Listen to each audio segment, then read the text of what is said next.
नमस्कार दोस्तों, आज हम देखने वाले हैं झारखंड जेपीएससी पेपर 1 का प्रैक्टिस सेट। तो चलिए शुरुआत करते हैं आज का सेशन।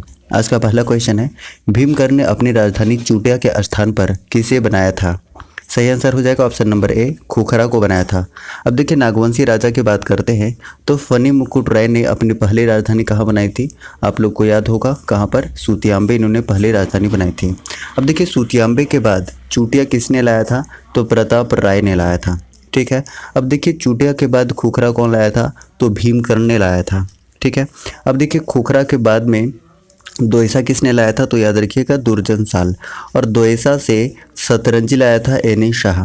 ठीक है। अब सतरंजी से पालकोट लाया था यदुनाथ शाह। कौन? यदुनाथ शाह। उसके बाद बात करते हैं, पालकोट से पालकोट भौरों कौन लाया था? तो याद रखिएगा ये जगन्नाथ लाया था। ठीक है। और रातूगढ़ यानी कि पालकोट भौरों से रातूगढ़ कौन लाया था? तो उदयनाथ सहदेव ने लाया था। ठीक है। नेक्स्ट बढ़ते हैं क्वेश्चन नंबर 2 की तरफ। ढाल विद्रोह कब हुआ था? ऑलरेडी आप जानते हैं ये 10 वर्षों तक चला था, 1767 से 77 तक चला था। ठीक है। अगर हम बात करें ऑप्शन नंबर ए की, 1769 में क्या हुआ था? तो चुआर विद्रोह हुआ था। ठीक है। 1770 में क्या हुआ था? चेरो विद्रोह हुआ था। और 1771 में क्या हुआ था? ऑलरेडी आप जानते हैं भोक्ता विद्रोह हुआ था। ठीक है। नेक्स्ट है, इनमें से कौन झारखंड की आदिम जनजातियां नहीं है? इसका सही आंसर हो जाएगा ऑप्शन नंबर डी, यानी कि चीख बढ़ाइक नहीं है, परहिया है, विरहोर है और विराजिया है। अब देखिए, अगर 8 आदिम जनजाति की हम बात करते हैं तो ये कौन कौन सा है? तो देखिए, सबसे पहले असुर है, परहिया है, सबर, विरहोर, विराजिया, कोरबा, माल पहाड़िया और सौरिया पहाड़िया। ठीक है। अब देखिए, आसानी से इसको याद रख सकते हैं, ये विरहोर है, विराजिया है, उसके बाद सौरिया पहाड़िया है, माल पहाड़िया है। ये 4 तो आपको ऑलरेडी याद है। उसके बाद देखिए, असुर भी आपको याद रह जाएगा, असुर जनजाति ये याद रह जाएगा। और उसके बाद बात करते हैं तो एक आपको याद रखना है परहिया, परहिया याद रखना है और कोरबा याद रखना है। यानी कि असुर, परहिया और कोरबा आपको अलग से याद रखना है। बाकी ये दोनों आपको याद रह जाएगा, बिरहोर और बिराजिया। ठीक है। उसके बाद 2 याद रह जाएगा आपको, माल पहाड़िया, सौरिया पहाड़िया। तो 8 आदिम जनजाति कौन कौन से हो गए? असुर, परहिया, सबर, बिरहोर, बिराजिया, कोरबा, माल पहाड़िया और सौरिया पहाड़िया। इस तरीके से 8 आदिम जनजाति हो गई। और यहाँ से क्वेश्चन बनते हैं, हमेशा क्वेश्चन बनते हैं। नेक्स्ट है क्वेश्चन नंबर 4, इनमें से कौन सा सीट झारखंड के अनुसूचित जनजाति के लिए आरक्षित नहीं है? इसका सही आंसर हो जाएगा ऑप्शन नंबर बी, यानी कि गोड्डा इसका सही आंसर है। अब देखिए, अगर हम लोकसभा में टोटल सीटों के बंटवारा की बात करते हैं तो 5 किसके लिए है, 1 किसके लिए है और 8 किसके लिए है? तो देखिए, 1 जो है ये एससी के लिए है, एसटी के लिए 5 है, एसटी के लिए 5 है, एससी के लिए 1 है और 8 है जनरल के लिए, 8 है जनरल के लिए। ठीक है। उसके बाद आप कमेंट बॉक्स में बताइए कि 80 जो विधानसभा की सीटें हैं वो एससी के लिए, एसटी के लिए और जनरल के लिए कैसे कैसे बटा हुआ है। आपको कमेंट बॉक्स में इसका आंसर बताना है। नेक्स्ट है क्वेश्चन नंबर 5, इनमें कौन सी पत्रिका रांची से प्रकाशित नहीं होती थी? इसका सही आंसर हो जाएगा ऑप्शन नंबर सी। ये जो झारखंड है ये रांची से प्रकाशित नहीं होती थी, बल्कि कहाँ से होती थी? याद रखिएगा, ये गुमला से होती थी। कहाँ से? गुमला से। इसके अलावा बात करिएगा, घर बंधु, आर्याव्रत और सोशल जनरल, ये कहाँ से? ये रांची से प्रकाशित होती थी। लेकिन ये जो झारखंड है, झारखंड पत्रिका, ये रांची से नहीं बल्कि गुमला से प्रकाशित होती थी। नेक्स्ट बढ़ते हैं क्वेश्चन नंबर 6 की तरफ। झारखंड में सबसे बड़ा विस्फोटक कारखाना कहाँ स्थित है? ऑलरेडी इसका आंसर आप जानते हैं। इसका सही आंसर क्या हो जाएगा? गोमिया। गोमिया इसका सही आंसर हो जाएगा, बोकारो में है। और बोकारो कब जिला बना था? आप कमेंट बॉक्स में बताइए। इसके अलावा हम बात करते हैं कि घाटशिला में क्या है? तो घाटशिला में आप जानते हैं कि यहाँ पे क्या है कि तांबे गलाने का सबसे बड़ा कारखाना है। कब स्थापित हुआ था? 1924 ईस्वी में हुआ था। आपको कमेंट बॉक्स में बताना है कि 1938 ईस्वी में कौन सा कारखाना स्थापित हुआ था। ठीक है। उसके बाद देखिए, तेनूघाट के बारे में ऑलरेडी जानते हैं कि ये सबसे बड़ा मिट्टी का डैम है। ठीक है। ओके। अच्छा, बोकारो से रिलेटेड आप एक फैक्ट याद रख सकते हैं कि यहाँ पे कोलवासरे स्थित है। क्या है? कोलवासरे। उसके बाद हम बात करते हैं सिमोन उरांव का संबंध किस क्षेत्र से है? तो इसका सही आंसर हो जाएगा ऑप्शन नंबर डी, समाज सेवा के क्षेत्र से है। और इनको पद्मश्री पुरस्कार भी मिल चुका है और वाटरमैन ऑफ झारखंड के नाम से भी जाना जाता है सिमोन उरांव को, ये भी याद रखिएगा। ठीक है। उसके बाद बात करते हैं नेक्स्ट क्वेश्चन नंबर 8 की। किस झारखंडी नृत्य में नर्तक सैनिक वेश धारण कर नृत्य करते हैं? तो इसका सही आंसर हो जाएगा पाइका। पाइका इसका बिल्कुल सही आंसर हो जाएगा। ठीक है। नेक्स्ट बढ़ते हैं क्वेश्चन नंबर 9 की तरफ। महुआ डाँड़ अभयारण्य किस जानवर के लिए प्रसिद्ध है? तो ये किसके लिए प्रसिद्ध है? इसका सही आंसर हो जाएगा ऑप्शन नंबर बी, भेड़िया के लिए प्रसिद्ध है। अगर पूछ लिया जाए कि इसकी स्थापना कब हुई थी तो याद रखिएगा 1976 में इसकी स्थापना हुई थी। और महुआ डार अभ्यारण्य है कहाँ पर? तो ये लातेहार में है। कहाँ पर है? लातेहार में है। उसके बाद नेक्स्ट हम बात करते हैं 10 नंबर क्वेश्चन। सोहराय चित्रकारी में किस देवता का विशेष चित्रण मिलता है? तो इसका सही आंसर आप लोग सभी जानते हैं, क्या हो जाएगा? ऑप्शन नंबर बी हो जाएगा, पशुपति इसका सही आंसर हो जाएगा। अब देखिए सोहराय और कोहबर पेंटिंग को, सोहराय और कोहबर पेंटिंग को क्या मिला हुआ है बताइए? GI टैग मिला हुआ है झारखंड के लिए, ठीक है। नेक्स्ट बढ़ते हैं क्वेश्चन नंबर कौन सा? 11। सिंधु घाटी सभ्यता से संबंधित कौन सा कथन गलत है? अब गलत देखिए, लोहे गलाने का जो शास्त्रार्थ ज्ञान ये सिंधु घाटी सभ्यता में नहीं था, ये वैदिक सभ्यता में था। कौन सा? वैदिक सभ्यता में था। इसलिए ये ऑप्शन नंबर डी जो है ये बिल्कुल गलत है, ठीक है। तो डी इसका सही आंसर हो जाएगा। नेक्स्ट है गोपत ब्राह्मण किस वेद से संबंधित है? इसका सही आंसर हो जाएगा ऑप्शन नंबर डी, अथर्ववेद से संबंधित है। अथर्ववेद का अगर हम ब्राह्मण की बात करें तो कौन सा है? ये गोपत है। कौन सा है? गोपत है। लेकिन अगर हम यजुर्वेद की बात करते हैं तो यजुर्वेद का कौन सा होगा? याद रखिएगा शतपथ। कौन सा होता है? शतपथ होता है यजुर्वेद का ब्राह्मण। अगर हम ऋग्वेद की बात करें तो ऋग्वेद का याद रखिएगा ऐत्रेय होता है, ऐत्रेय, ठीक है। उसके बाद अगर हम सामवेद की बात करेंगे तो याद क्या रखना है इसमें? पंचवीस, पंचवीस होता है, ठीक है। यानी कि सामवेद का पंचवीस हो गया, अथर्ववेद का गोपत हो गया, यजुर्वेद का क्या हो गया? शतपथ हो गया, ठीक है। अगर हम अध्येता की बात करें तो जो ऋग्वेद के अध्येता होते हैं उन्हें होत्री कहा जाता है, ठीक है। सामवेद की अगर हम बात करें कि अध्येता कौन होते हैं तो सामवेद के होते हैं उद्गाता। कौन होते हैं? उद्गाता होते हैं, ठीक है। उसके बाद यजुर्वेद की अगर हम बात करते हैं तो ये होता है अथर्वयो, अथर्वयो इसका होता है यजुर्वेद का। अगर हम अथर्ववेद की बात करें तो अथर्ववेद का कौन होता है बताइए? ब्रह्मा, ब्रह्मा इसका सही आंसर होगा, ठीक है। नेक्स्ट बढ़ते हैं क्वेश्चन नंबर 13 की तरफ। भगवान बुद्ध के जीवन के 4 घटनाओं का सही मिलान करना है। ऑलरेडी इसका सभी आंसर जानते हैं कि जन्म कहाँ हुआ था? लुम्बिनी में हुआ था। ज्ञान इन्होंने कहाँ प्राप्त किया था? बोध गया में। प्रथम प्रवचन इन्होंने कहाँ दिया था? सारनाथ में दिया था। निधन कहाँ पे हो गया? कुशीनगर में हो गया। तो 13 का हम सही आंसर की बात करें तो ऑप्शन नंबर डी इसका बिल्कुल सही आंसर हो जाएगा। नेक्स्ट है क्वेश्चन नंबर 14। निम्नलिखित में से कौन सा कथन सही नहीं है? इसका सही आंसर हो जाएगा ऑप्शन नंबर बी, गोमेतेश्वर की प्रतिमा कृष्ण राय ने स्थापित करवाया था। ये बिल्कुल गलत है, ठीक है। इसके अलावा अन्य ऑप्शन को देखते हैं कि समाधि मरण जैन दर्शन से संबंधित है, ये बिल्कुल सही है। उसके बाद है होयसलेश्वर मंदिर शिव को समर्पित है, ये भी बिल्कुल सही है। कौशाम्बी बौद्ध और जैनियों के लिए प्रसिद्ध तीर्थस्थली है, ये भी सही है। अब देखिए ये गलत क्यों है? तो कृष्ण प्रथम ने इसका स्थापना नहीं करवाया था, स्थापित नहीं करवाया था, बल्कि कौन करवाया था? तो उसका नाम है चामुंड राय। क्या नाम है? चामुंड राय ने करवाया था, ठीक है। और ये एक मंत्री था, गंग वंश के शासक में एक ये क्या था? मंत्री था। तो इन्होंने ही क्या किया था? ये जो गोमेतेश्वर का प्रतिमा है उसकी स्थापना करवाई थी, वो स्थापित करवाया था, ठीक है। नेक्स्ट बात करते हैं क्वेश्चन नंबर 15। प्राचीन भारत में निम्नलिखित में से कौन सी एक लिपि दाईं ओर से बाईं ओर लिखी जाती थी? इसका आंसर सभी जानते हैं, क्या हो जाएगा? ऑप्शन नंबर ए हो जाएगा खगोष्ठी लिपि, खगोष्ठी लिपि हो जाएगा। अच्छा, पूछ लिया जाता है कि इसे पढ़ने का जो श्रेय है वो किसे दिया जाता है? तो पढ़ने के श्रेय की बात करते हैं तो ये है मैसन है, प्रिंसेप है, नोरिस है, लोसेन है, कनिंगम है। ये सारे के सारे जो विद्वान हैं वो खगोष्ठी लिपि को पढ़ने में कामयाब रहे हैं, ठीक है। अब देखिए कनिंगम से आपको याद आ रहा होगा आर्कियोलॉजिकल सर्वे ऑफ इंडिया के संस्थापक थे। अभी कौन है करंट में? आप कमेंट बॉक्स में बताइए और साथ ही साथ बताइए कि ASI का गठन कब हुआ था, स्थापना कब हुआ था, ठीक है। नेक्स्ट है क्वेश्चन नंबर 16। मोहम्मद गौरी के किस दास ने बंगाल और बिहार पर विजय प्राप्त की थी? तो 16 का सही आंसर हो जाएगा option number B, Bakhtiyar Khilji ने। किसने? बख्तियार खिलजी ने। नेक्स्ट है क्वेश्चन नंबर 17। निम्न में से कौन सा सुल्तान भारत में नहरों का सबसे बड़ा जाल निर्माण के लिए प्रसिद्ध है? सही आंसर हो जाएगा option number D, Firoz Shah Tughlaq इसका सही आंसर हो जाएगा। आपको बताना है कि झारखंडी सुल्तान के नाम से किसे जाना जाता है, कमेंट बॉक्स में इसका आंसर बताइए। नेक्स्ट है क्वेश्चन नंबर 18। गोलकुंडा का युद्ध किन राजाओं के बीच हुआ था? इसका सही आंसर सभी जानते हैं कि कृष्ण देव राय और कुली कुतुब शाह के बीच में हुआ था। कुली कुतुब शाह और कृष्णदेवराय के बीच में ये गोलकुंडा का युद्ध हुआ था, जिसमें विजय कौन हुआ था? तो कृष्णदेवराय इसमें विजय हो गया था। अच्छा, अगर हम बात कर रहे हैं थोड़ा सा ऊपर में, हम बात करते हैं कि फिरोज शाह तुगलक जो था, ये उसने क्या किया था कि एक सिंचाई कर लगाया था। उस सिंचाई कर का क्या नाम है? आपको कमेंट बॉक्स में इसका आंसर बताना है, ठीक है।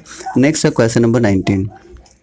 बहमनी राज्य की स्थापना किस वर्ष हुई थी? 19 का सही आंसर हो जाएगा ऑप्शन नंबर बी, 1347 ईस्वी में। 1347 इसका सही आंसर है। नेक्स्ट है भक्त तुकाराम कौन से मुगल सम्राट के समकालीन थे? तो इसका सही आंसर हो जाएगा ऑप्शन नंबर बी, जहांगीर के समकालीन थे।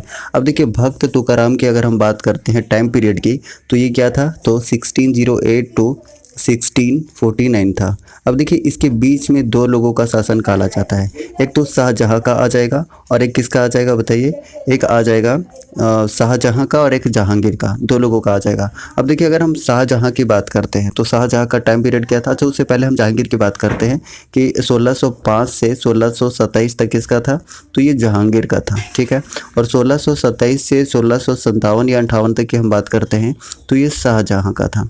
तो हम कह सकते हैं कि तुकाराम कौन से मुगल सम्राट के समकालीन थे? तो जहांगीर। अगर ऑप्शन में शाहजहां भी रहता तो शाहजहां भी हो जाता। तो दो लोग समकालीन थे, एक जहांगीर और एक कौन थे? शाहजहां थे, ठीक है। नेक्स्ट है क्वेश्चन नंबर 21। निम्नलिखित को काल अनुक्रम में रखिए, यानी कि काल अनुक्रम के आधार पर इसको सजाना है। तो हम बात करते हैं तो इसका सही आंसर हो जाएगा ऑप्शन नंबर सी, सबसे पहले तुलसीदास आए, ठीक है। सबसे पहले तुलसीदास, उसके बाद राजा राम मोहन राय, उसके बाद स्वामी विवेकानंद, उसके बाद दयानंद सरस्वती, यानी ऑप्शन नंबर सी इसका बिल्कुल सही आंसर हो जाएगा। बिल्कुल क्रम में ऑलरेडी ये सजा हुआ है। नेक्स्ट है क्वेश्चन नंबर 22। बाल गंगाधर तिलक ने कांग्रेस के किस अधिवेशन में कहा था स्वराज मेरा जन्मसिद्ध अधिकार है और मैं उसे लेकर रहूंगा? सही आंसर क्या हो जाएगा? 22 का। 22 का सही आंसर हो जाएगा ऑप्शन नंबर बी, लखनऊ अधिवेशन 1916 में किया था। अब बताइए कि लखनऊ अधिवेशन की अध्यक्षता किसने की थी? तो आपको याद होगा मजूमदार। किसने किया था? मजूमदार ने किया था लखनऊ अधिवेशन की अध्यक्षता, जिसे लखनऊ समझौता भी कहते हैं, साथ ही साथ कांग्रेस लीग समझौते के नाम से भी प्रसिद्ध है, ठीक है, याद रखिएगा। नेक्स्ट है क्वेश्चन नंबर 23। काकोरी कांड में पकड़े गए क्रांतिकारी रामप्रसाद बिस्मिल की फांसी किस जेल में हुई थी? इसका सही आंसर हो जाएगा option number D, Gorakhpur jail में। अब देखिए काकोरी हत्याकांड कब हुआ था ऑलरेडी आप जानते हैं, इसका आंसर आपको कमेंट बॉक्स में बताना है। अब देखिए अगर फैज़ाबाद जेल की बात करिएगा तो अशफाक उल्ला खां को फांसी दी गई थी।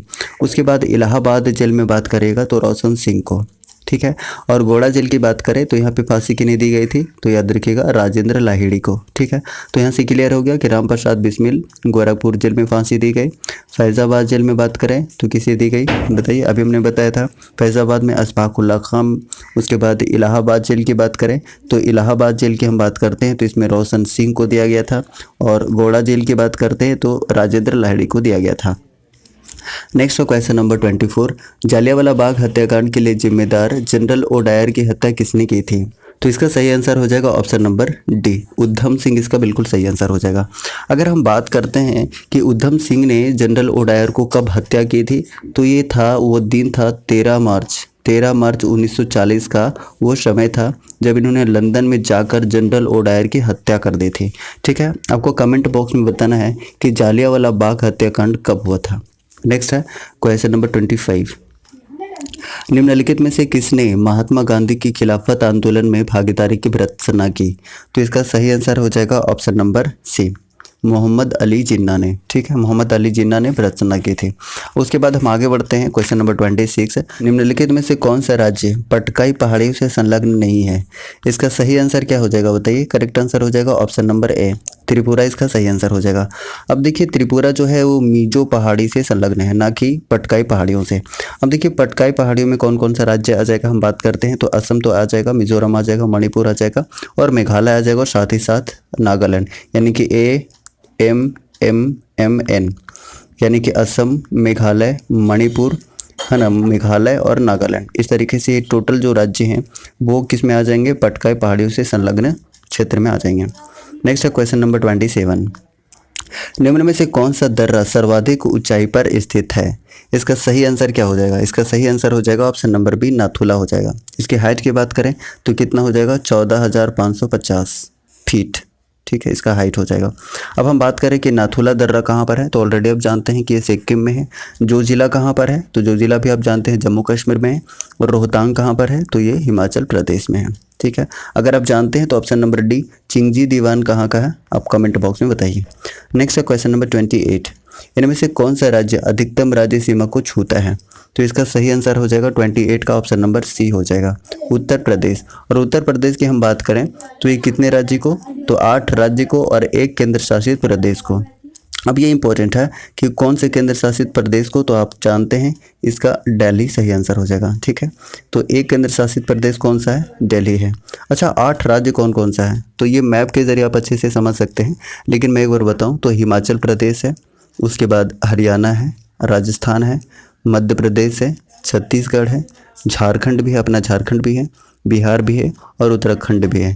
तो ये टोटल 8 राज्य हो गए और एक क्या हो गया, यूटी, जो कि दिल्ली है। ठीक है, नेक्स्ट है क्वेश्चन नंबर 29। डाफर जनजाति कहाँ पाई जाती है, इसका सही आंसर आपको बताना है।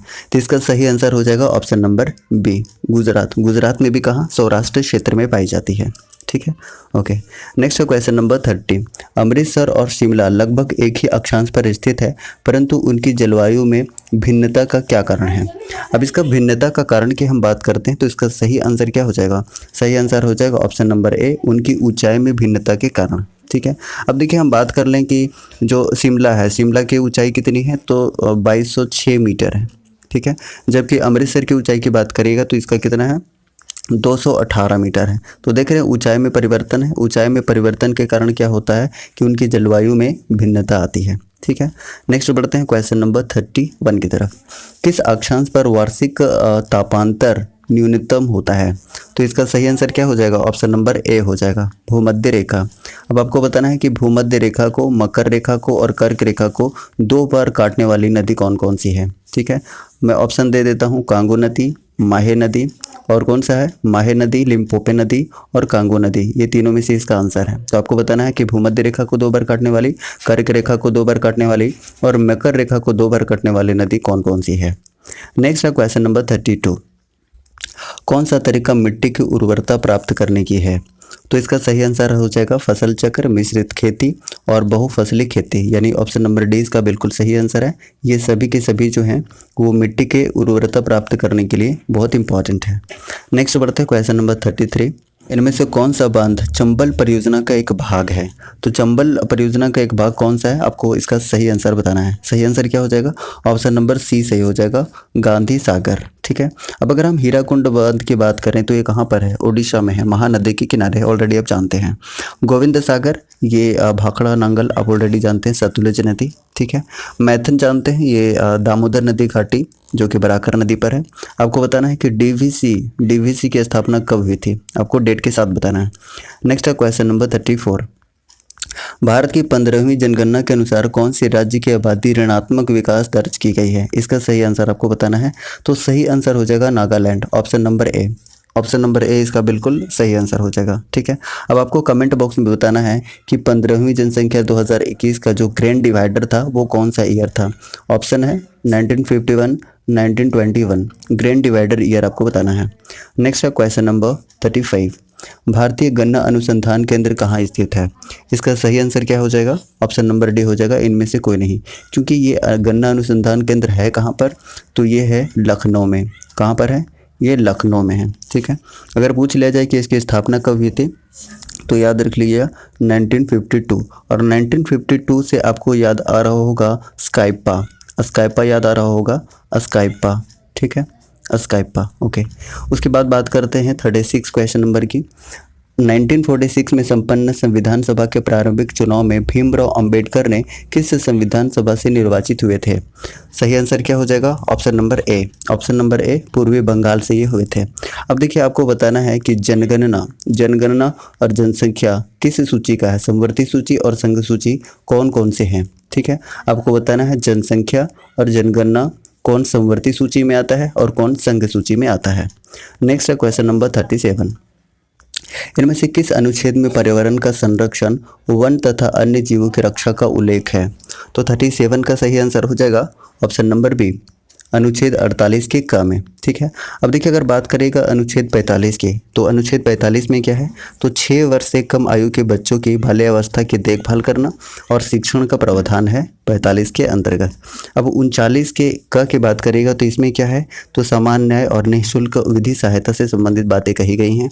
72 ऑलरेडी आप जानते हैं, इसमें राष्ट्रपति द्वारा क्या है, क्षमादान की शक्ति के बारे में जिक्र है। और 161 ये किसका है, ये राज्यपाल का है। आपको कमेंट बॉक्स में बताना है कि राज्यपाल का प्रावधान और राष्ट्रपति का प्रावधान कौन से अनुच्छेद में है, ठीक है। नेक्स्ट है क्वेश्चन नंबर 38।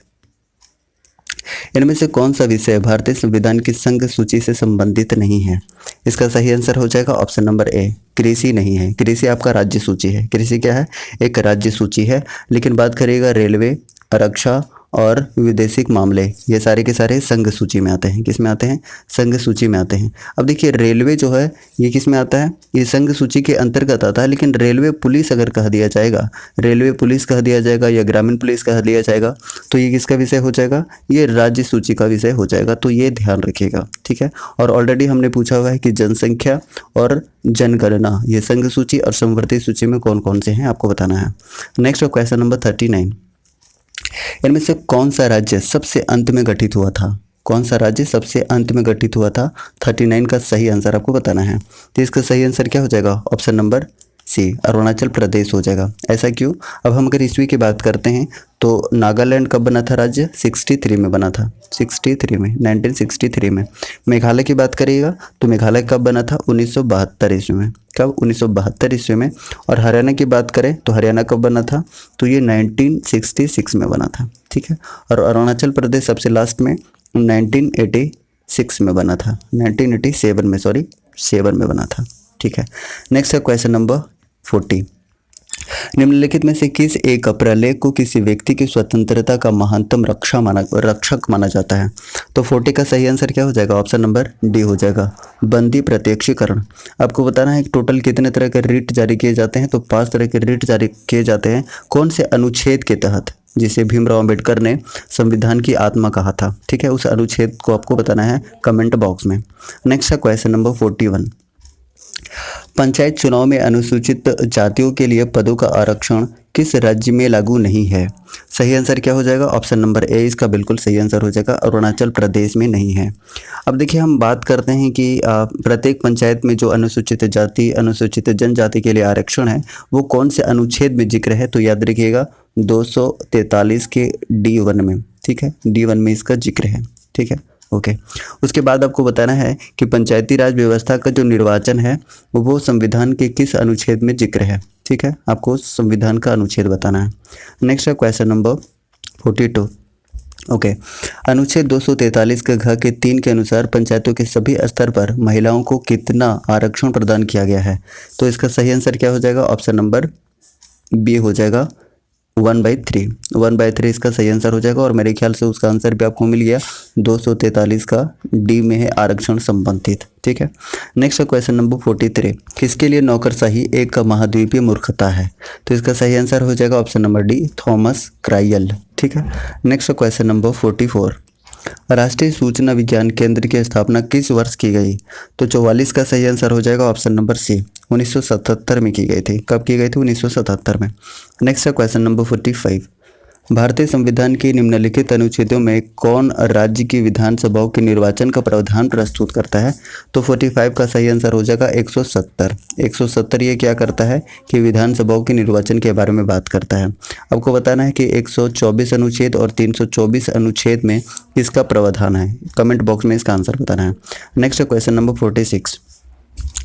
किसी देश के नागरिकों को किसी देश के नागरिकों द्वारा किसी वित्तीय वर्ष में उत्पादित अंतिम वस्तुओं और सेवाओं के कुल मौद्रिक मूल्य को उस देश का क्या कहा जाता है? इसका आंसर आप ऑलरेडी जानते हैं, जीडीपी। लेकिन आपको आंसर बताना है कि न्यू एजुकेशन पॉलिसी में कितना जीडीपी का लक्ष्य रखा गया है, 6%, 7%, 5% या 8%। इसमें से करेक्ट आंसर है, आपको कमेंट बॉक्स में बताना है न्यू एजुकेशन पॉलिसी। और ये कब का है? तो 1968 से फिर 1986, उसके बाद 2020 का है। किस समिति की सिफारिश पर आया था न्यू एजुकेशन पॉलिसी की बात करें तो किस समिति की सिफारिश पर आया था? कस्तूरी रंगन समिति की सिफारिश पर आया था। आपको बताना है कि 1986 में किस कमीशन की सिफारिश पर आया था। आपको कमेंट बॉक्स में इसका आंसर बताना है। नेक्स्ट है क्वेश्चन नंबर 1949 में निम्नलिखित में से कौन भारत सरकार द्वारा नियुक्त राष्ट्रीय आय समिति के अध्यक्ष थे। तो 47 का सही आंसर हो जाएगा option number C, PC Mahalanobis. और आपको बताना है कि पीसी महालनोबिस के जन्मदिन पर कौन सा दिवस मनाया जाता है। इसका आंसर आपको कमेंट बॉक्स में बताना है। नेक्स्ट है क्वेश्चन नंबर 48, इन घटनाओं के कालक्रम अनुसार इसको व्यवस्थित करना है। इसका अगर हम बात करते हैं तो राष्ट्रीयकरण कब हुआ था, बैंकों का राष्ट्रीयकरण कब हुआ था, तो 1949 में हुआ था। हरित क्रांति कब प्रारंभ हुआ था, तो 1966 टू 67 में हुआ था, तीसरी पंचवर्षीय योजना में। गरीबी हटाओ की बात करें तो यह कब हुआ था, तो गरीब हटाओ का नारा इंदिरा गांधी ने 1971 में दिया था। ठीक है, तो ये 1971 हो गया, ये 1949 हो गया, और ये 67 से 66 टू 67 हो गया। तो 48 का सही आंसर क्या हो जाएगा, ऑप्शन नंबर सी इसका सही आंसर हो जाएगा। यानी कि सबसे पहले 2 हो जाएगा, उसके बाद 1 होगा, उसके बाद 3 हो जाएगा। ठीक है, नेक्स्ट है क्वेश्चन नंबर 49, मुद्रा के दशमलव प्रणाली के साथ प्रचलित नया पैसा कब पैसा हो गया। तो 49 का सही आंसर हो जाएगा ऑप्शन नंबर सी, 1964 में हो गया था। ठीक है, 1964 में ये जो नया पैसा है ये पैसा के रूप में बदल गया था। नेक्स्ट अब बात करते हैं क्वेश्चन नंबर 50 के, स्टॉक एक्सचेंज में इनमें से कौन सा सट्टेबाजी नहीं है। तो इसका सही आंसर की बात करेगा 50 की, तो इसका दलाल बिल्कुल सही आंसर हो जाएगा, ये जो सट्टेबाजी का नहीं है। अब एक्सचेंज की हम बात कर रहे हैं तो बताइएगा कि कौन सा ऐसा अथॉरिटी है। सेबी की स्थापना कब हुई थी, आप बताइए। Security exchange board of India की स्थापना कब हुई थी और किस एक्ट से हुई थी, आपको बताना है। साथ ही साथ में बताना है कि अभी वर्तमान में इसके हेड कौन है। ठीक है, नेक्स्ट है क्वेश्चन नंबर 51, किसी कंपनी के अंदर की जानकारी का पता लगाकर ट्रेडिंग करना क्या कहलाता है। तो इसका सही आंसर हो जाएगा 51 का option number D, insider trading कहा जाता है। इंट्राडे ऑलरेडी आप जानते हैं कि जो एक ही दिन में होता है, बाजार बंद होने के बाद या स्टार्ट होने के बाद जो भी मार्केट शुरू होता है और बंद होता है उसके अंतर्गत, यानी कि ओपनिंग और क्लोजिंग के अंतर्गत जो एक दिन के अंदर जो ट्रेडिंग किया जाता है उसी को इंट्राडे कहते हैं, ऑलरेडी आप जानते हैं। ठीक है, उसके बाद स्विंग ट्रेडिंग की बात करें तो शेयर को खरीद कर कुछ हफ्ता या फिर इस कुछ ज़्यादा समय तक रख कर और इसको बेच दिया जाता है, तब उसको हम बोलते हैं स्विंग ट्रेडिंग। ठीक है, उसके बाद अब बात करें कि जो स्कैल्पिंग ट्रेडिंग है ये क्या होता है, तो कुछ शेयर कुछ सेकंड के लिए लिया जाता है और कुछ मिनट बाद बेच दिया जाता है। ठीक है, उसके बाद जो लॉन्ग टर्म वाला होता है उसे क्या कहा जाता है, आपको कमेंट बॉक्स में इसका आंसर बताना है कि जो लॉन्ग टर्म तक शेयर को खरीद के रखा जाता है उसको क्या कहा जाता है। ऑप्शन की बात करें तो ऑप्शन नहीं मिलेगा, आपको डायरेक्ट इसका आंसर बताना है। नेक्स्ट है 52 नंबर क्वेश्चन, निम्नलिखित में से कौन सा कार्यक्रम ग्रामीण भारत में गरीबी को दूर करने हेतु था। तो इसका सही आंसर हो जाएगा 52 का ऑप्शन नंबर डी हो जाएगा, सभी के सभी थे। ठीक है, ऑप्शन नंबर डी इसका बिल्कुल सही आंसर हो जाएगा। अब देखिए TRYSM की बात करिएगा कि इसका फुल फॉर्म क्या होता है। तो फुल फॉर्म की बात करें तो training of rural youth for self development, self employment हो जाएगा। सॉरी, एक बार फिर से मैं बताने की कोशिश करता हूँ, इसका आंसर क्या हो जाएगा, training of rural youth for self employment हो जाएगा। उसके बाद इसके फुल फॉर्म की हम बात करें तो क्या हो जाएगा, नेशनल रूरल एम्प्लॉयमेंट प्रोग्राम। ठीक है, उसके बाद IRDP की बात करें तो इसका फुल फॉर्म हो जाएगा इंटीग्रेटेड रूरल डेवलपमेंट प्रोग्राम। ठीक है, अब एक बार फिर से हम कोशिश करते हैं कि ट्राई एस एम का क्या हो जाएगा, training of rural youth for self employment. उसके बाद NREP का क्या हो जाएगा, नेशनल रूरल एम्प्लॉयमेंट प्रोग्राम। ठीक है, उसके बाद IRDP का क्या हो जाएगा, तो नेशनल रूरल एम्प्लॉयमेंट प्रोग्राम हो जाएगा। और ये तीनों का क्या काम है, तो ग्रामीण क्षेत्र में गरीबों का उन्मूलन जो है ये इनका मुख्य उद्देश्य है। ठीक है, नेक्स्ट क्वेश्चन नंबर 53, भारत सरकार का कौन सा विभाग भारत की विदेशी व्यापार नीति से संबंधित है। तो 53 का सही आंसर हो जाएगा ऑप्शन नंबर बी, वाणिज्य और उद्योग मंत्रालय से संबंधित है। ठीक है, और अभी ये मंत्रालय किनके पास है, आपको कमेंट बॉक्स में इसका आंसर बताना है। नेक्स्ट क्वेश्चन नंबर 54, इनमें से यहाँ मुक्त व्यापार क्षेत्र नहीं है। इसका सही आंसर हो जाएगा ऑप्शन नंबर बी, तिरुवनंतपुरम जो है ये मुक्त व्यापार नहीं करता है। ठीक है, नेक्स्ट बात करते हैं क्वेश्चन नंबर 55, IMF के SDR बास्केट में निम्नलिखित में से किस मुद्रा को 2016 में जोड़ा गया था। तो सही आंसर हो जाएगा ऑप्शन नंबर डी, जो चीन की मुद्रा है, रेन बिनबी। तो ये इसका सही आंसर हो जाएगा, हालांकि युआन भी कहीं कहीं पर मिलता है। SDR की बात करेगा तो स्पेशल ड्राइंग राइट्स हो जाएगा, स्पेशल ड्राइंग राइट्स। ठीक है, अब देखिए इसके अंतर्गत कौन कौन सा मुद्रा आता है, ऑलरेडी आप जानते होंगे। तो इसके अंतर्गत 4 और कौन कौन से मुद्रा है, टोटल 5 मुद्रा होते हैं। तो एक तो यही हो गया चाइना का, और 4 बात करते हैं तो 4 कौन कौन सा है, तो डॉलर है, उसके बाद यूरो है, येन है और पाउंड है। आपको बताना है कि डॉलर, यूरो, येन और पाउंड और स्टार्लिंग, पाउंड स्टार्लिंग कहते हैं उसको, पाउंड स्टार्लिंग, येन, यूरो और डॉलर। आपको बताना है कि ये चारों के चारों जो मुद्रा है वो किस देश के हैं, किस किस देश के हैं आपको बताना है। साथ ही साथ बताना है कि IMF के अभी चीफ कौन है और इसकी स्थापना कब हुई थी। कमेंट बॉक्स में इसका आंसर बताइए। नेक्स्ट है 56, एंडोस्कोप किस सिद्धांत पर कार्य करता है, तो सही आंसर हो जाएगा ऑप्शन नंबर डी, प्रकाश के सकल आंतरिक परावर्तन पर काम करता है। नेक्स्ट है क्वेश्चन नंबर 57, निम्न में से कौन सा कथन सही नहीं है, तो 57 का सही आंसर हो जाएगा ऑप्शन नंबर डी, आर्द्रता के बढ़ने पर वायु में ध्वनि का वेग कम हो जाता है, ये सत्य नहीं है। ठीक है, बाकी सारे ऑप्शन सही है, यानी कि वायु में ध्वनि वेग दाब पर निर्भर नहीं करता, ये बिल्कुल सही है। दूसरा ऑप्शन है तापमान के बढ़ने पर वायु में ध्वनि का वेग बढ़ता है, ये भी सही है।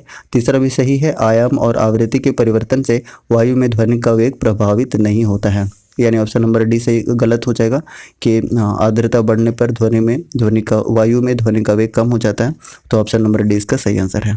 नेक्स्ट है क्वेश्चन नंबर 58, किसी तत्व में 2 इलेक्ट्रॉन, 2 न्यूट्रॉन और 2 प्रोटॉन हो तो उस तत्व की द्रव्यमान संख्या कितनी होगी, तो इसका सही आंसर हो जाएगा ऑप्शन नंबर सी, 4 होगा। ठीक है, टोटल 4 होगा। ओके, उसके बाद हम बात करते हैं नेक्स्ट क्वेश्चन नंबर 59 की, तो इनमें से कौन सा गैस गोताखोर द्वारा गहरे समुद्र में सांस लेने के लिए ऑक्सीजन के साथ मिश्रित किया जाता है, तो इसका आंसर भी सभी जानते हैं, हीलियम इसका बिल्कुल सही आंसर हो जाएगा। एटॉमिक नंबर 2 होता है, पहला कौन सा होता है, हाइड्रोजन होता है। ठीक है, नेक्स्ट है क्वेश्चन नंबर 68 की बात करें तो इसमें क्या है कि इनमें से ड्रूप फल किसे कहेंगे, तो ड्रूप फल किसे कहा जाता है, तो लीची को ड्रूप फल कहा जाता है। ठीक है, ओके।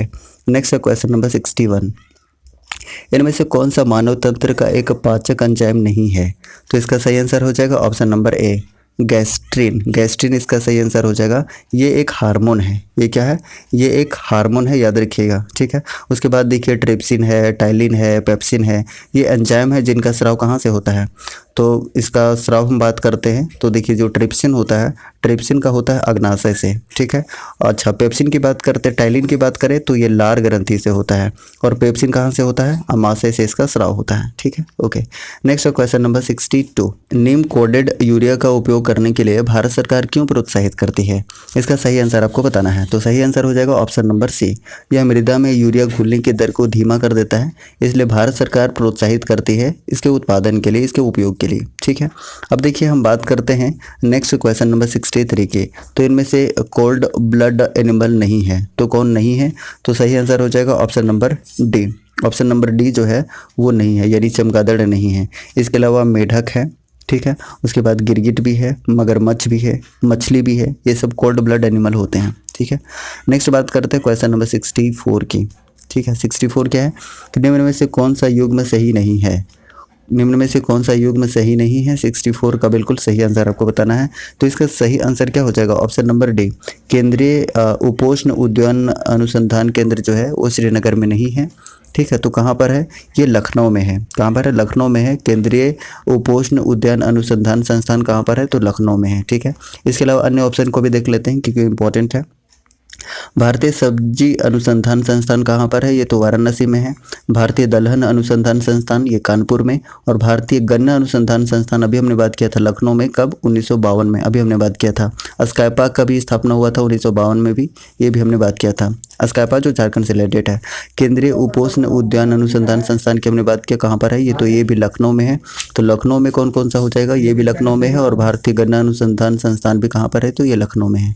नेक्स्ट है क्वेश्चन नंबर 65, किसान क्रेडिट कार्ड योजना का शुभारंभ कब किया गया था, तो 65 का सही आंसर क्या हो जाएगा बताइए, इसका सही आंसर हो जाएगा ऑप्शन नंबर ए, 1998 इसका सही आंसर हो जाएगा। नेक्स्ट है, बायोडीजल बनाने के लिए किस वनस्पति का उपयोग किया जाता है, तो 66 का सही आंसर क्या हो जाएगा, ऑप्शन नंबर बी हो जाएगा, जेट्रोफा का यूज़ किया जाता है। नेक्स्ट है क्वेश्चन नंबर 67, मच्छरों के नियंत्रण हेतु प्रयोग होने वाली मछली है, तो ये कौन सा मछली है? तो इसका सही आंसर हो जाएगा ऑप्शन नंबर डी, यानी कि गैम्बूसिया फिश इसका सही आंसर हो जाएगा। नेक्स्ट है क्वेश्चन नंबर 68। विश्व के प्रथम सुपर कंप्यूटर निर्माता का नाम क्या था? इसका सही आंसर आपको बताना है। सही आंसर हो जाएगा ऑप्शन नंबर सी, सेमुर क्रे इसका सही आंसर है। ठीक है, अब देखिए लेडी अड्डा का संबंध कंप्यूटर से किस प्रकार है? आपको कमेंट बॉक्स में इसका आंसर बताना है। साथ ही साथ ईरान का सुपर कंप्यूटर, जापान का सुपर कंप्यूटर और चीन का सुपर कंप्यूटर का नाम क्या है? और साथ ही साथ भारत का सुपर कंप्यूटर का नाम क्या क्या है आपको बताना है। ठीक है, भारत का पहला सुपर कंप्यूटर कौन सा था ये भी आपको कमेंट बॉक्स में बताना है। साथ ही साथ आपको बताना है कि भारत का पहला कंप्यूटर यानी कि भारत का पहला सुपर कंप्यूटर और भारत का पहला कंप्यूटर कौन सा है ये आपको कमेंट बॉक्स में बताना है। Next question number 69। भारत में प्रथम डिजिटल कंप्यूटर का आगमन कब हुआ था? तो 69 का सही आंसर हो जाएगा 1955 में हुआ था। कब हुआ था? 1955 में हुआ था, इंग्लैंड में। कहाँ पर? इंग्लैंड से आया हुआ था और भारत में प्रथम जो डिजिटल सुपर कंप्यूटर का आगमन था वो इंग्लैंड से हुआ था, 1955 में हुआ था। उसका नाम क्या था? तो देखिए उसका नाम था HEC-2M। HEC-2M उसका नाम था, जो पहला डिजिटल सुपर कंप्यूटर 1955 में इंग्लैंड से लाया गया था। ठीक है, नेक्स्ट है question number 17। Mac operating system किस कंपनी द्वारा विकसित किया गया था? तो इसका सही आंसर क्या हो जाएगा? ऑप्शन नंबर सी, एप्पल के द्वारा। एप्पल के द्वारा। और बताना है अभी एप्पल के CEO कौन है? तो टिम कुक है। ठीक है, माइक्रोसॉफ्ट के कौन है? सत्या नडेला है। उसके बाद IBM के कौन है? तो अरविंद कृष्णा है। इन्फोसिस के कौन है ये आपको कमेंट बॉक्स में बताना है। नेक्स्ट है क्वेश्चन नंबर 71। भारत के किस राज्य ने सभी राज्य संचालित मदरसों को बंद करने के लिए एक बिल पास किया है? तो 71 का सही आंसर हो जाएगा असम। ऑलरेडी आप जानते हैं इसका आंसर। नेक्स्ट है क्वेश्चन नंबर 72। भारत के सिंधुवीर पनडुब्बी को किस देश ने अपने नौसेना में शामिल कर लिया है? तो 72 का सही आंसर क्या हो जाएगा बताइए? म्यांमार हो जाएगा, यानी ऑप्शन नंबर सी हो जाएगा। अच्छा, म्यांमार के द्वारा कौन से चक्रवात का नामकरण किया गया था? तो तौकाते, आपको याद होगा तौकाते। आपको बताना है कि बांग्लादेश के द्वारा कौन सा किया गया था, ओमान के द्वारा कौन सा किया गया था और पाकिस्तान के द्वारा कौन सा किया गया था। इसका आंसर आपको बताना है कमेंट बॉक्स में। ठीक है, नेक्स्ट है क्वेश्चन नंबर 73।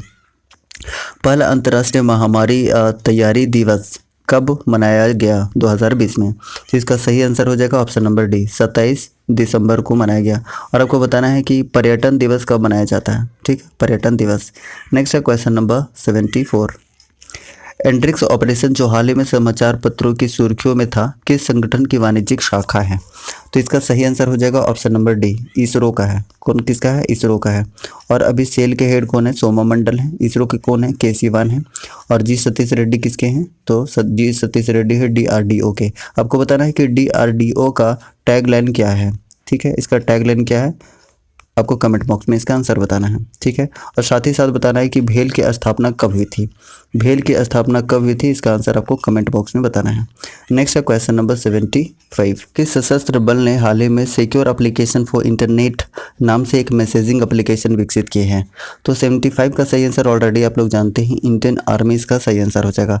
आपको बताना है कि BSF के अभी हेड कौन बनाए गए हैं और CRPF को पहले 1939 में किस नाम से जाना जाता था, आपको इसका सही आंसर बताना है। नेक्स्ट है क्वेश्चन नंबर 76। यूरोपीय संघ ने किस वर्ष तक शून्य कार्बन उत्सर्जन का लक्ष्य रखा है? सही आंसर हो जाएगा ऑप्शन नंबर सी, 2050 तक। ठीक है, मलेरिया उन्मूलन का लक्ष्य कब तक रखा गया है? तो 2030 तक रखा गया है। देश जीतेगा टीवी हारेगा का लक्ष्य कब तक रखा गया है? आपको कमेंट बॉक्स में इसका आंसर बताना है। अच्छा, आपको बताना है कि सबसे कम उत्सर्जन मुक्त भारत का कौन सा राज्य घोषित किया गया है। ठीक है, यानी कि कार्बन उत्सर्जन मुक्त होने वाला देश का पहला राज्य कौन सा है? इसका कमेंट बॉक्स में आप आंसर बताइए। आपको ऑप्शन है हिमाचल प्रदेश, जम्मू कश्मीर, UP, बिहार। ठीक है, इसमें से एक आपका करेक्ट आंसर है। नेक्स्ट है क्वेश्चन नंबर 77। कौन सा देश 2020 तक एशियाई डेवलपमेंट का सबसे बड़ा कर्जदार है? इसका सही आंसर आपको बताना है। तो सही आंसर ऑलरेडी आप जानते हैं, भारत इसका सही आंसर है। अगर हम बात करें ADB की, एशियन डेवलपमेंट बैंक की, तो इसकी स्थापना कब हुई थी? इसकी स्थापना हुई थी 1966 ईस्वी में। फिलीपींस मनीला में क्या है? फिलीपींस मनीला में इसका हेड क्वार्टर है। साथ ही साथ अंतर्राष्ट्रीय चावल अनुसंधान केंद्र भी है। भारत में कहाँ पर है? तो कटक में है। ठीक है, झारखंड की हम बात करें तो कहाँ पर है? आप जानते हैं, हजारीबाग में है। ठीक है, नेक्स्ट है क्वेश्चन नंबर 78। केंद्र सरकार ने किस प्रसिद्ध मंदिर को पूरी की तरह सौर्यकरण करने की योजना की घोषणा की है? तो सही आंसर हो जाएगा ऑप्शन नंबर डी, कोणार्क का सूर्य मंदिर। अब कोणार्क का सूर्य मंदिर की हम बात करें तो इसे ब्लैक पगोडा के नाम से जाना जाता है। आपको बताना है कि ये कितने रुपए के नोट पर अंकित है और इसका जो निर्माण है ये किसने करवाया था, गंगवंश के किस राजा ने करवाया था, आपको बताना है। अब देखिए हम बात करते हैं पूरी जगन्नाथ मंदिर की, तो ये इसको व्हाइट पगोडा कहा जाता है, इसे ब्लैक पगोडा कहा जाता है और इसे क्या कहा जाता है, तो व्हाइट पगोडा कहा जाता है। नेक्स्ट है question number 79, ICC male cricketer of the decade का पुरस्कार किस खिलाड़ी को मिला है? सही आंसर हो जाएगा विराट कोहली। ये वनडे के लिए, टेस्ट के लिए एस्टो स्मिथ को मिला है। उसके बाद महेंद्र सिंह धोनी को क्या मिला है? खेल भावना दिखाने के लिए मिला है। T20 का सबसे best decade of the year पुरस्कार किसको मिला है? तो राशिद खान को, जो अफगानिस्तान का है। ठीक है, नेक्स्ट है क्वेश्चन नंबर 80। और गाइस अगर आपको सेशन पसंद आ रहा है तो लाइक जरूर कर लीजिएगा एक बार, और चैनल पर नए होंगे ना तो एक बार सब्सक्राइब कर लीजिएगा। ठीक है, हालांकि मैं बीच में बोलता नहीं हूँ, लेकिन क्योंकि मुझे बोलना पड़ेगा एक बार आप लोग लाइक कर लीजिए सेशन को, और अगर चैनल पर नए हैं तो एक बार सब्सक्राइब कर लीजिएगा ज़रूर। ठीक है, नेक्स्ट है इगा स्वियाटेक ने फ्रेंच ओपन का महिला खिताब जीता है, वे किस देश की हैं? तो 80 का सही आंसर हो जाएगा ऑप्शन नंबर डी, ये पोलैंड के हैं। कहाँ के हैं? पोलैंड के, इसका सही आंसर हो जाएगा। ठीक है, नेक्स्ट बात करते हैं क्वेश्चन नंबर 81 की। किस देश ने अपने राष्ट्रगान में एक शब्द बदल दिया है? तो इसका सही आंसर क्या हो जाएगा? ऑप्शन नंबर बी, ऑस्ट्रेलिया बदल दिया है। अब बताना है कि भारत का जो राष्ट्रीय गान है वो किसने लिखा है। ठीक है, भारत का राष्ट्रीय गान किसने लिखा, आपको इसका करेक्ट आंसर बताना है और कमेंट बॉक्स में। ब्लूमबर्ग बिलियनियर्स इंडेक्स जनवरी 2021 के अनुसार एशिया के सबसे धनी व्यक्ति कौन है? अब जनवरी की बात किया है तो इसका सही आंसर क्या हो जाएगा? ऑप्शन नंबर डी हो जाएगा। ठीक है, जोंग सांसान इसका सही आंसर हो जाएगा, और इन्होंने मुकेश अंबानी को पीछे छोड़ दिया था। ठीक है, ओके, नेक्स्ट हम बात करते हैं क्वेश्चन नंबर 83 की। अभी हाल ही में भारत के सबसे युवा मेयर आर्या राजेंद्रन बनी है, वे किस राज्य से संबंधित है? तो 83 का सही आंसर हो जाएगा केरल से संबंधित है, और ये क्वेश्चन काफ़ी इंपॉर्टेंट है कि एग्जाम में पूछा हुआ भी है। ठीक है, नेक्स्ट हम बात करते हैं question number 84। Global teacher prize 2020 का विजेता कौन है? तो इसका सही आंसर क्या हो जाएगा? रंजीत देसाले। और वर्ल्ड बैंक के शिक्षा सलाहकार भी है कौन? रंजीत सिंह देसाले। ठीक है, नेक्स्ट बात करते हैं क्वेश्चन नंबर 85। इनमें से कौन सी किताब जेके रोलिंग द्वारा नहीं लिखी गई है?